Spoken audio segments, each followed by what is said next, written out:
అంచెలంచెలుగా దీవించావు, వృద్ధికరంగా చేశావు, అభివృద్ధి పరిచావు. నీకు స్తోత్రాలు నాడుకోబడిన తండ్రి, నీకు వందనాలు. దయగల దేవా, నీకు స్తోత్రాలు. ఈ ప్రార్థనలో నివసిస్తున్నట్టు చీడపీడ దృష్టిగా శక్తిని ఇస్తున్నాను చదివిపోగాక, ప్రతి శాపం పాపం దోషం కొట్టివేయగాక.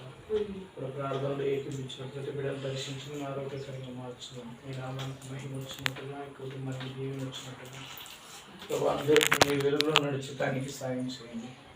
చీకటి కార్యములు ప్రభు ఆయన తొలగించి నీతి మార్గం, యథార్థ మార్గం, నమ్మకమైన మార్గం, పరిశుద్ధమైన మార్గంలో, వెలుగు మార్గంలో తండ్రి మీరు నడిపించమని ప్రార్థన చేస్తున్నాను. తండ్రి మీ మార్గంలో నడిచిన వారిని మీరు ఆశీర్వదించే దేవుడు, నీ మార్గంలో నిలిచిన వారిని దీవించే దేవుడు, నీ మార్గంలో నిలిచిన వారి ప్రతి ప్రమాదాన్ని తప్పించే దేవుడు, నేను ఆశ్రయించిన వారిని తలగా ఉంచే దేవుడు. స్తోత్రాలు. పాపులు నేర్చుకుంటూ మార్గులను మమ్మల్ని రక్షించడానికి వచ్చాను పొందనాలు. విలువైన రక్తంతో కడిగి ప్రభావ మరొకసారి నీ సొత్తుగా మార్చుకొని ప్రతి అవసరం ఎవరిలో తీర్చమని సహాయం చేయండి. యేసు నామములో అడుగుచున్నాను తండ్రి.